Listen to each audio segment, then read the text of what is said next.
Again हम खड़े हैं इत्मादुद्दौला के मकबरा में। दोपहर नहीं कहेंगे, शाम के बजे हैं 4 और हम आ गए हैं ये पीछे। अब चलेंगे अंदर और देखेंगे अंदर का व्यू शानदार होगा कि नहीं। जैसा भी होगा पूरी इन्फॉर्मेशन दी जाएगी।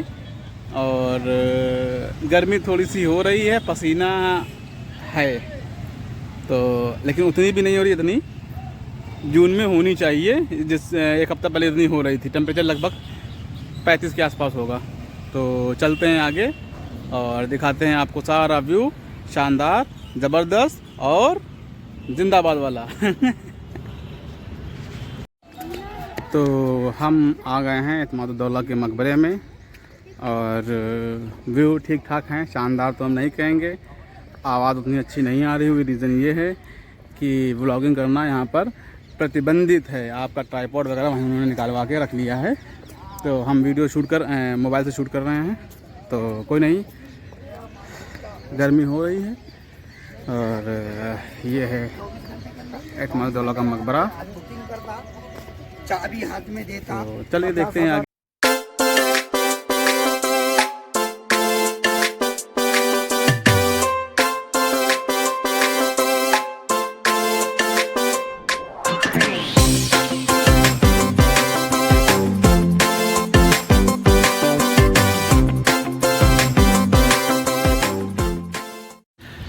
अगेन शाम के बजे हैं 5:45 और हम खड़े हैं आगरा के अकबर साहब के मकबरे में। और अकबर जिनको कहा जाता है जलालुद्दीन मोहम्मद अकबर। अब जलाल थे कि नहीं थे पता नहीं, लेकिन हम यहाँ पर आए हुए हैं और व्यू शानदार है। अकबर के मकबरे पे ज़रूर आना चाहिए। खासकर जो राजनीतिक पार्टी के लोग हैं वो तो पहले आएँ, क्योंकि कुछ सीखें कि उसने कैसे, पढ़ा लिखा नहीं था लेकिन कढ़ा हुआ था, और कैसे उसने यहाँ पर आके सबको एक धागे में पिरोया और कितने सालों तक शासन करता रहा। तो हम चलते हैं, देखते हैं।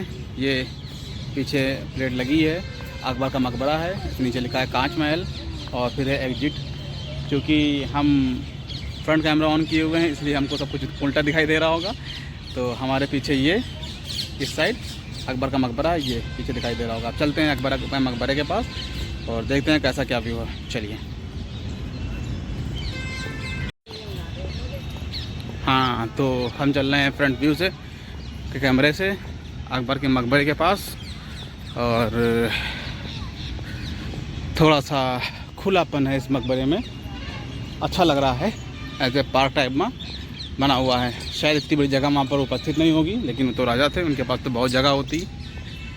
थोड़ी सी दूरी ज़्यादा है इसकी प्रॉपर ताजमहल के या और जितने भी लाल किला है वहाँ के पास से लगभग 14-15 किलोमीटर है यहाँ पर पहुँचते। तो अब हम चल रहे हैं आगरा के अकबर के मकबरे में। देखते हैं क्या है अकबर का मकबरा, जो बहुत प्रसिद्ध है। तो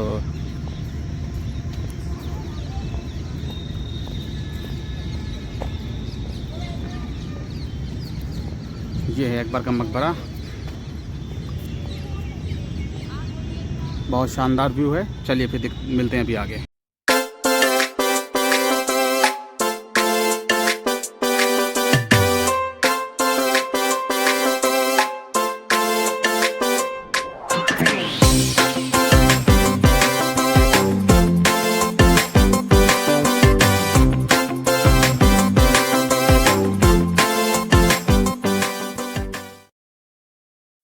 तो अगेन हम आ चुके हैं अकबर के मकबरे के अंदर। तो नहीं कहेंगे, लेकिन बहुत बड़ा कैंपस है इसका। और ये पीछे जो दिखाई दे रहा है ये अकबर का मकबरा, और इत्मादुद्दौला के मकबरे से कई गुना बड़ा। हमको लगता है 5-6 गुना बड़ा होगा, क्योंकि अकबर ने इस ज़मीन को खुद चूज़ किया था। अपने मरने के बाद उसको यहाँ पर दफनाया जाए, उसने खुद कहा था। इसी वजह से थोड़ी सी दूरी भी अकबर की वहाँ से ज़्यादा है। चूँकि दूरी ज़्यादा है, मेन दूरी ज़्यादा क्यों कहेंगे, क्योंकि अकबर पहले मरे थे और शाहजहाँ बाद में लेकिन शाहजहाँ ने जो मेन ताजमहल बनवाया वो उधर बनवाया, और यहाँ पर इतना अच्छा तो नहीं बना है ताजमहल के कंपेयर, तो आप कहेंगे तो ये कुछ नहीं है।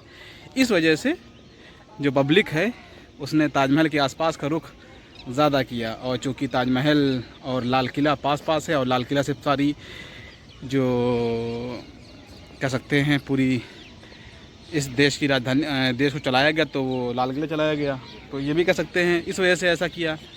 वो ज़्यादा प्रोग्रेस कर गया, क्योंकि अब तो यहाँ पर मान लिया तरक्की बहुत है, लेकिन इससे पहले ये कम था। तो चूँकि अब हम आ चुके हैं, तो ये पीछे पूरा व्यू दिखा रहे हैं आपको अच्छा सा, ये शानदार व्यू है। एक अभी हम करते हैं रियर कैमरे से इसका व्यू, फिर मिलते हैं आगे। अगेन हम खड़े हैं अकबर के मकबरे में या मकबरे के पास या मकबरे के अंदर, कुछ भी कह सकते हैं, क्योंकि इतना बड़ा ही है तो हम कैसे कहते हैं मकबरे में खड़े हैं।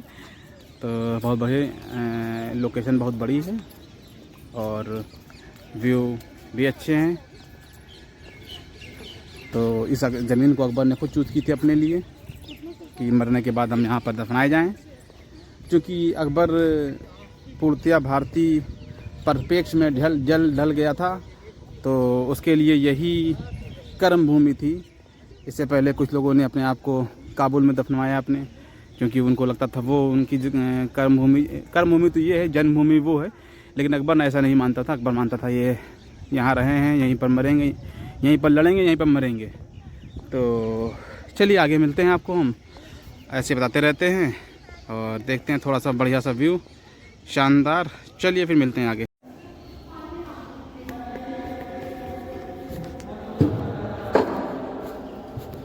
अब लोग आ रहे हैं।